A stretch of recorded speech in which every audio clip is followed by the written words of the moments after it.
Hello மக்களை, உறவுகளே, அனைவருக்கும் இனிய மாட்டுப்பொங்கல் தின நல்வாழ்த்துக்கள். நான் உங்கள் சபியா தீபன்ராஜ்.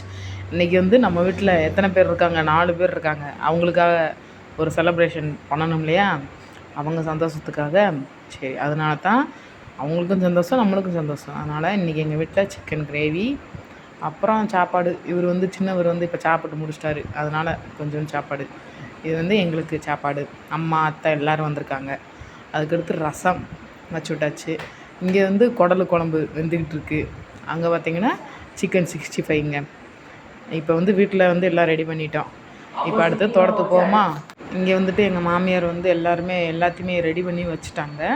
அடுத்து அப்புறம் என் வீட்டுக்காரரு அந்த மாட்டை எல்லாத்தையும் 4 பேரையும் குளிக்க வச்சுட்டு ஜம்முண்டு அப்படியே புது பொண்ணுங்க மாதிரி உட்காந்துருக்காங்க. நீங்களே பாருங்களே, எவ்வளோ அழகாக உட்காந்துருக்காங்கன்னு நீங்களே பாருங்கள்.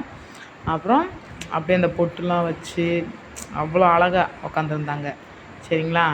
பொங்கலுக்கு தேவையானது எல்லாத்தையுமே எங்கள் மாமியார் ரெடி பண்ணிட்டாங்க. இவங்க தான் நம்ம பெருசு. எப்படி ஹாப்பியாக உட்காந்துருக்காங்க பாருங்கள். இவங்க நம்ம அழகி. அடுத்தது யாரை பார்க்க போகிறோம் அப்படின்னு பார்த்தீங்களா மேடம் எப்படி பொண்ணு மாதிரி இருக்காங்களா? புது பொண்ணு மாதிரி இருக்காங்களா? என் பையன்தாங்க கொஞ்சம் ஒரு சில 2 பேருக்கு என் பையன் வச்சேன். அப்புறம் எங்கள் அத்தை வச்சாங்க. சரிங்களா? இது நம்ம சிறுசு. இப்போ வேல்தாயை பெற்றாங்கள்ல அவங்க. இவங்கள பாருங்கள், இவங்க தான் எங்கள் மாமியா வச்சது. எப்படி வச்சுட்ருக்காங்க, அவ்வளோ அழகாக இருக்காங்க. இவங்க தான் அழகான புது பொண்ணு மாதிரியே இருக்காங்க.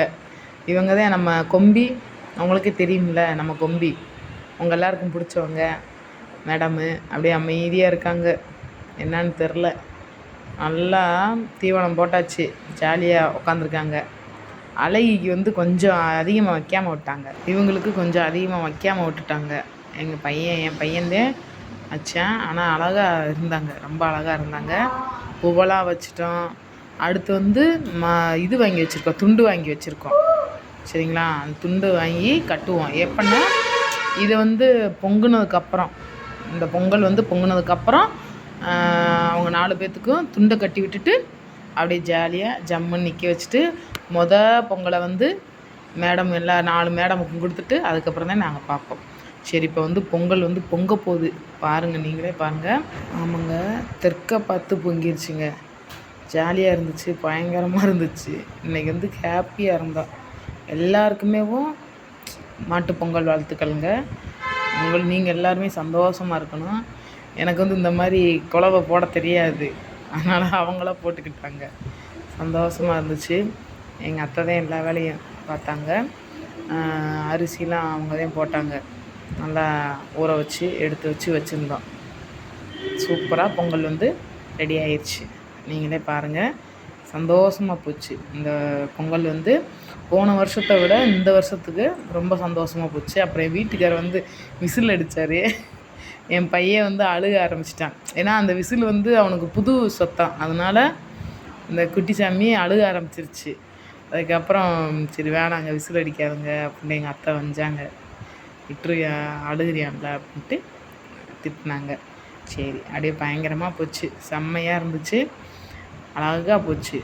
எந்த ஒரு குழப்பமும் இல்லை, எந்த ஒரு பிரச்சனையும் இல்லை.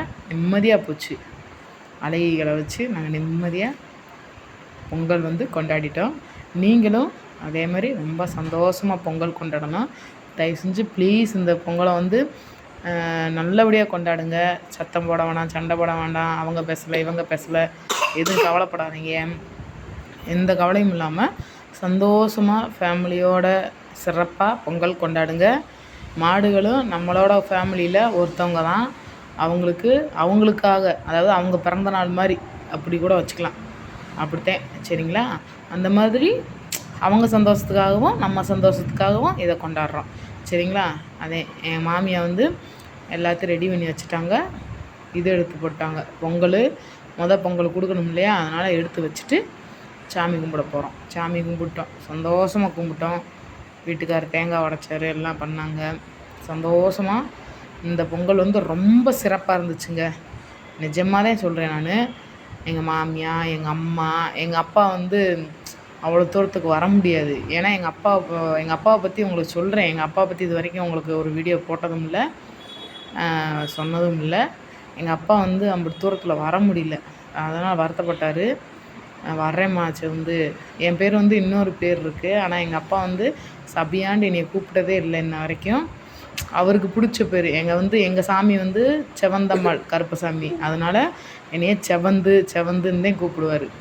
அதனால் அவர் வந்து என்னால் வர முடியலம்மா செவந்து, நடக்க முடியலடா அப்படின்ட்டாரு. சரிப்பா அப்படின்ட்டு அடுத்த வருஷம் உன்னைய கண்டிப்பாக கூட்டுக்கு வருவேன்ப்பா அப்படின்னு சொல்லியிருக்கேன். அதே மாதிரி இந்த வருஷம் விட்டு அடுத்த வருஷம் எங்கள் அப்பா கண்டிப்பாக வரணும், எங்கள் அண்ணன் வரணும், எங்கள் கொழுந்தை எங்கள் மச்சான் எல்லாருமே வரணும், வருவாங்க. வெயிட் பண்ணுறோம். இப்போ வந்து பொங்கல் வந்து மேடம் எல்லாருக்கும் கொடுக்கணும் இல்லையா, இவங்க தானே மேடம் ஃபஸ்ட்டு மேடம், பெருசு, நம்ம பெருசு. அப்படியே பொங்கலை சாப்பிட்றதுக்கு அம்புட்டு அழுகுங்க. நீங்களே பாருங்கள், வாயை திறக்கவே இல்லை எங்கள் மாமியார். பொங்கல் சாப்பிட்றதுக்கு இப்படியா வாயை திறக்கவே மாட்டுது. ஒவ்வொரு மாடு எப்படி பொங்கலை சாப்பிடும், இதுங்க சாப்பிடவே மாட்டுதுங்க அப்படின்னு சொன்னாங்க. இவங்க தான் ஃபஸ்ட்டு. ரெண்டாவது வந்து நம்ம சிறுசு, சரிங்களா. இவங்க வந்து யார் அப்படின்னா நம்ம அழகிலாம் பொங்கலை பார்த்துட்டு தெரிச்சு ஓடுறா. வேணாம்மா எம்மா என்னைய விட்டுருமா அப்படின்ட்டு அழுகுறா. ஐயா என்னைய விட்டுருங்கய்யா அப்படின்ட்டு அழுகுறா. அப்படியே கடைசி வரைக்கும் சாப்பிடவே இல்லை, கொஞ்சம் சாப்பிட்டேன், ஊட்டி விட்டாங்க, சாப்பிட்டுச்சு. நம்ம வேல்தாயை பெற்ற தாய் இவங்க தான் சிறுசு, நம்ம சிறுசு வேல்தாயோட அம்மா. அவங்களும் சாப்பிடல, ஏன்னா நல்ல தீவனம் வந்து என் வீட்டுக்காரர் வந்து தீவனம் அதிகமாக கொடுத்துருக்கோல, அதனால் தீவனத்தை சாப்பிட்டு இந்த இதை வந்து சாப்பிடலை. அடுத்து நம்ம கொம்பி மேடம், இவங்க நம்ம வளர்த்திருப்பாங்க, உங்களுக்கே தெரியும், நல்ல வளர்த்தியானவங்க. இவங்க நல்லா சாப்பிட்டாங்க, 3 பேரும் பிடிச்சி சாப்பிட விட்டாங்க. அதுக்கப்புறம் தண்ணி எடுத்து வந்து வாய் தொடச்சி விட்டாங்க எங்கள் அத்தை, சாப்பிட விட்டு வாயை தொடச்சி விட்டு. அது ஒரு ஜாலியான ஒரு இது தானேங்க, நம்ம வீட்டில் ஒருத்தி தானே அவளுகள்லாம். சரிங்க, நீங்களும் சந்தோஷமாக பொங்கல் கொண்டாடுங்க. மறந்துடாமல் சப்ஸ்கிரைப் பண்ணுங்கள், லைக் பண்ணுங்கள், ஷேர் பண்ணுங்கள். அந்த ஆல் பட்டன் வந்து கிளிக் பண்ணி வச்சுக்கோங்க.